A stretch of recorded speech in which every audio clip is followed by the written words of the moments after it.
How did you find coming to the UK then? Because I spoke to Pat Travers, who did something similar. He came over to the UK, I think it was mid to late 70s, and he got his break over here as well. But how did you find the era of kind of the early 80s, late 70s when you came over? And because it was a very dark time, wasn't it, the UK at that point?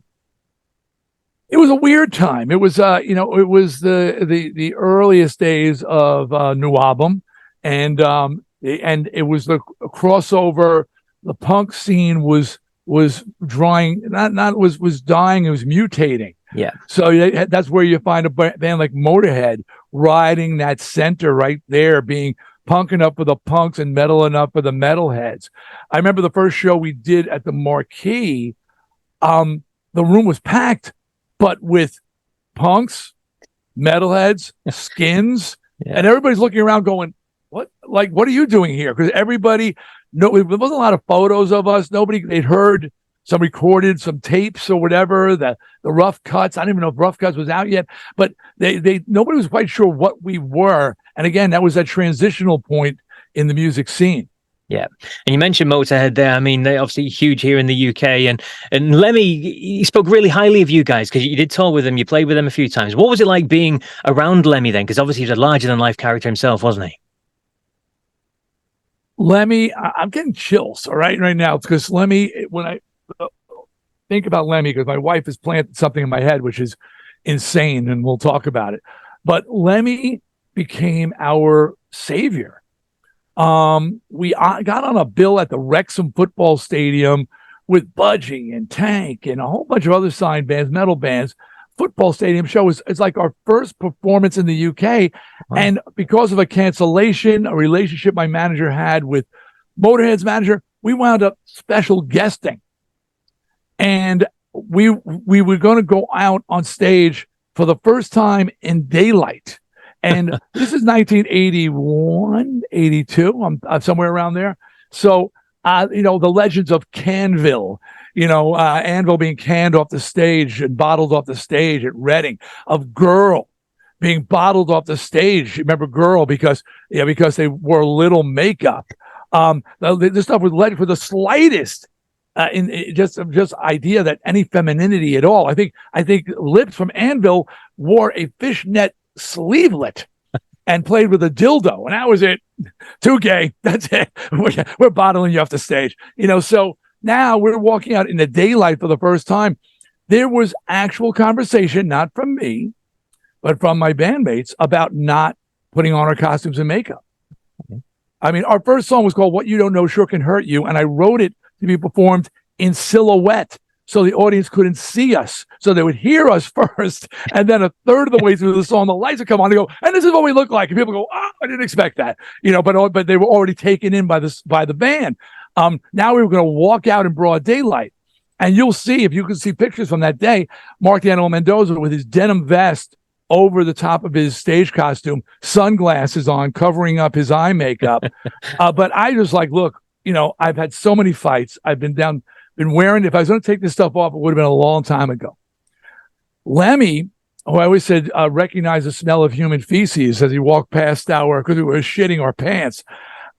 He came in, and this is partially thanks to the late Pete Way, late Kilmister, Lemmy Kilmister. Pete was producing Under the Blade, which hadn't been released yet.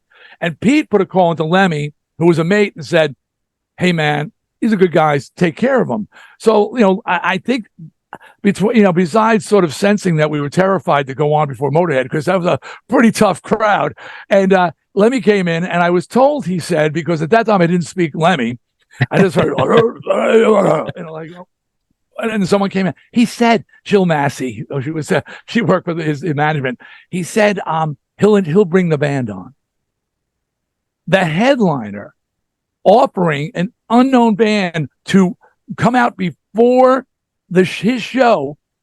I wouldn't be seen. I'd be like, that's like, and here arrives the stars of the show, Lemmy. And when we walked out on the stage, I'm telling you, you saw the bottles, you saw the cans, you saw the arms. It would go back like this, and then Lemmy walks out. And then again, he said something in the microphone, which I was told later was, here's a present live from America. Give him a listen. And everybody just went lowered it a little bit, and they just stood there, and we just went for it. And within minutes, people said, whoa, these Yanks are insane and crazy and whatever they look like, this is amazing. And at the end of that show, one of the most memorable ovations of my career as we sat in the locker room of the football stadium 10 minutes after we'd gone off, and we hear, and my road manager comes in and goes, listen, and because we're all talking and we're all energized, listen, and you could hear the stadium going, twisted sister, twisted, 10 minutes after we're off the stage. So we're like, whoa. And then Lemmy walked in and said, I brought you on. You bring Motorhead out to me. Wow. So, I mean, again, like I'm this punter from the States. And now I walk out to introduce I'm getting chills. It was such a moment. And of course, I immediately went to the side of the stage and just headbanging for the whole, then he dedicated America to me. I was like, I'm going to keep headbanging.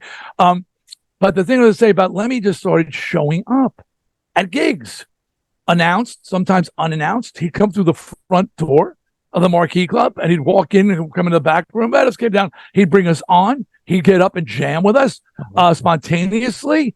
And this generosity on his part, like, paved the way for us for acceptance. You go to the Reading Festival, where he rejoined Fast Eddie Clark. They were having a heated public press battle over the breakup of Fast Eddie leaving Motorhead.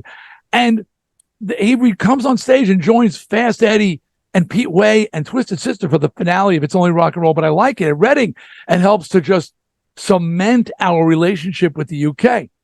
So I know I'm rambling on, but this is what your people want to hear. So we're at the memorial, and I'm sitting with my wife, and everybody was at the Lemmy Memorial. I say everybody in the, Ozzy was there, and Slash and Duff were there, and Foo Fighters were there, and I mean, it goes on and on. And then, but beyond that, his shoemaker was there, Pascal Cooper, a family that followed him around Europe, and Lemmy would always invite them backstage because they followed him everywhere. They were there, and they all got up and spoke. And my wife is very spiritual, and she leans over to me and says, I think Lemmy was an angel.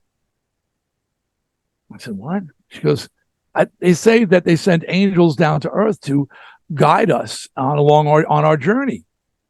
And I said, I think Lemmy may have been sent down. Listen to these people talking. Everybody has a story where Lemmy affected their life, changed their lives, helped them along the way. Every single one of these people is getting Triple H for the wrestler. Everybody's getting up there, and everybody's got a tale to tell about how Lemmy touched their lives.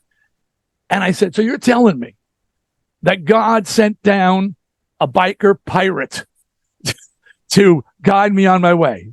And she said to me, would you have listened to someone with long flowing robes?